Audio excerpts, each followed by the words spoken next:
Olá, tudo bem? Você acompanha agora notícias do Brasil e do mundo desta segunda-feira, 27 de março. Uma professora morreu e outras 4 pessoas foram feridas em um ataque à faca dentro de uma escola pública na cidade de São Paulo. O crime aconteceu na manhã de hoje na Escola Estadual Tomásia Montouro, na Vila Sônia, zona oeste da capital paulista. A professora assassinada é Elizabeth Tenreiro, de 71 anos. Ela foi atacada pelas costas e levada ao hospital, onde sofreu uma parada cardíaca. Testemunhas relatam um caso de racismo e brigas anteriores envolvendo o aluno que invadiu a escola armado.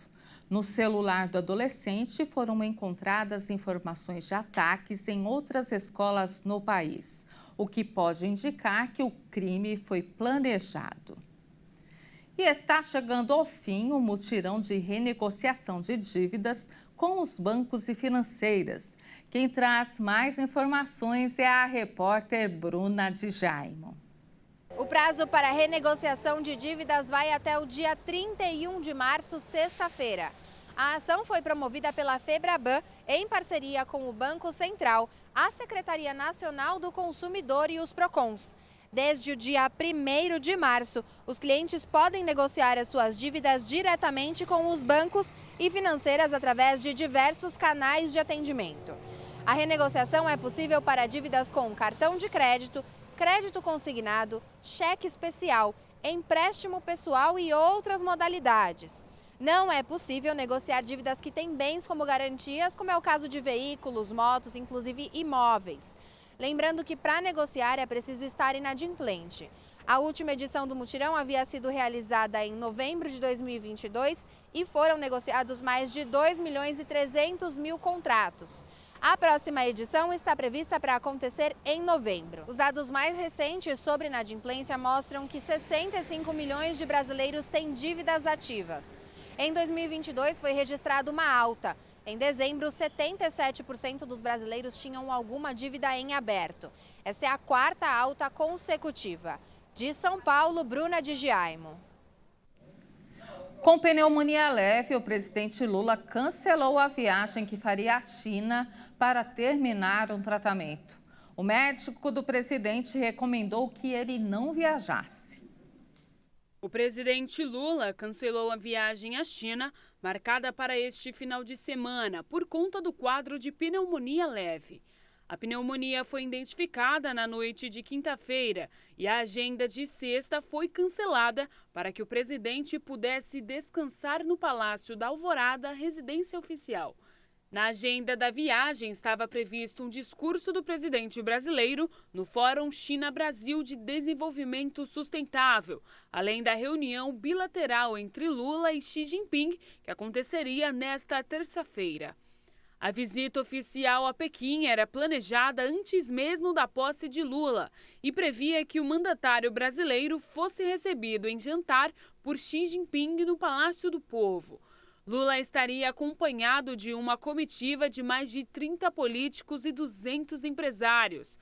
Parte da comitiva já chegou à capital chinesa. Por conta do quadro, Lula chegou a adiar em um dia o embarque a Pequim, mas não foi o suficiente. Apesar da melhora, o médico achou melhor o adiamento da viagem para a China até que se encerre o ciclo de transmissão viral. De acordo com a presidência, as autoridades chinesas já foram informadas do cancelamento do compromisso e a remarcação da viagem deve ser feita em breve.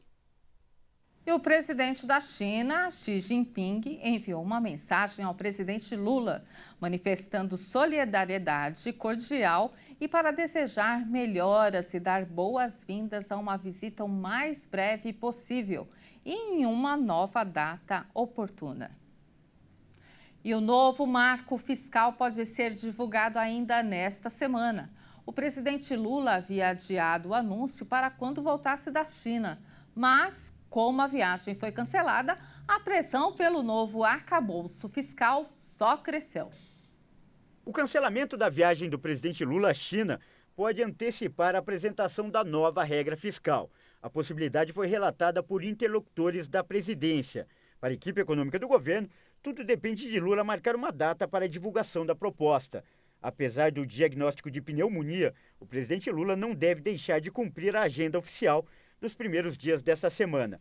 Ele deve fazer reuniões na residência oficial, em Brasília. O presidente já esteve com o ministro de Relações Institucionais, Alexandre Padilha.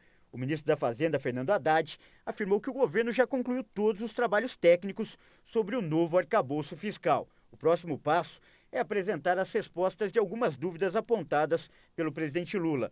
Uma versão do texto da nova regra fiscal já foi apresentada às principais lideranças políticas. O presidente do Congresso, Rodrigo Pacheco, por exemplo, sugeriu que a proposta, que vai limitar o gasto público, não deixe de levar em consideração o nível de investimentos no país.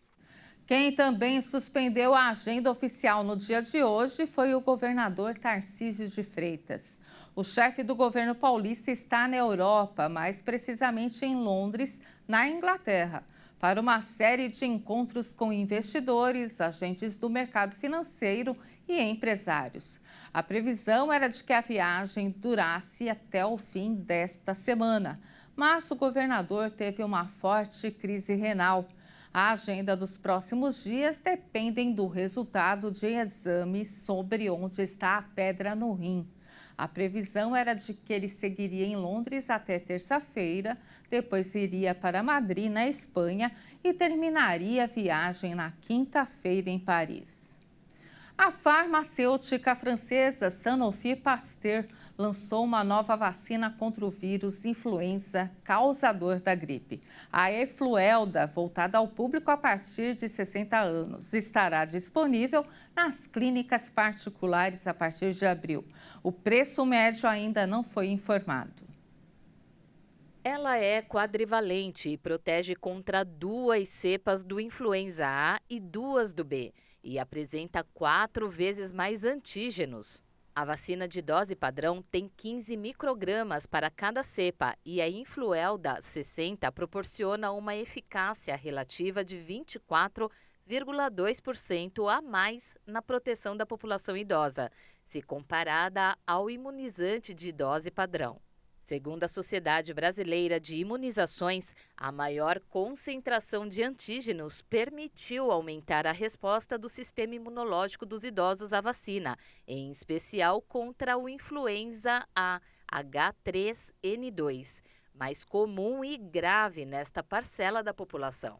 A proteção para a influenza e suas complicações oferecidas pelas vacinas de dose padrão para a faixa etária é inferior à verificada em jovens.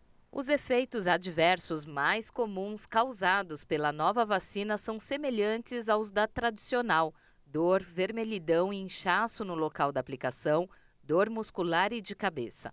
A vacina oferecida pelo SUS, indicada a todo o público, é trivalente e protege contra 2 cepas do influenza A e 1 do B.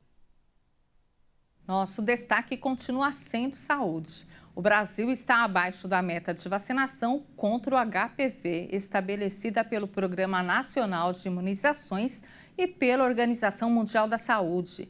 É o que mostra um estudo realizado pela Fundação do Câncer. Os dados são do levantamento de registros de vacinação do Programa de Imunização de meninas entre 9 e 14 anos no período de 2013 a 2021 e de meninos de 11 a 14 anos entre 2017 e 2021. O estudo observou que em todo o Brasil a cobertura vacinal contra o HPV caiu entre a primeira e a segunda dose. No caso das meninas, a primeira dose alcançou 76% dessa população e a segunda foi para 57%. Já na população masculina, a adesão à vacina contra o HPV é inferior à feminina. E a cobertura vacinal entre meninos foi de 52% na primeira dose e 36% na segunda, índice muito abaixo do recomendado, que é de 90%.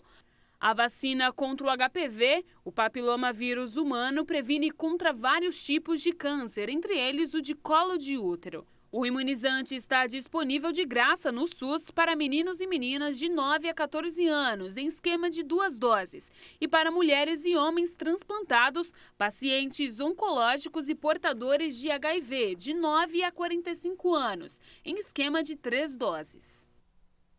E essa edição fica por aqui. Você acompanha mais informações ao longo da nossa programação. Tenha uma semana abençoada.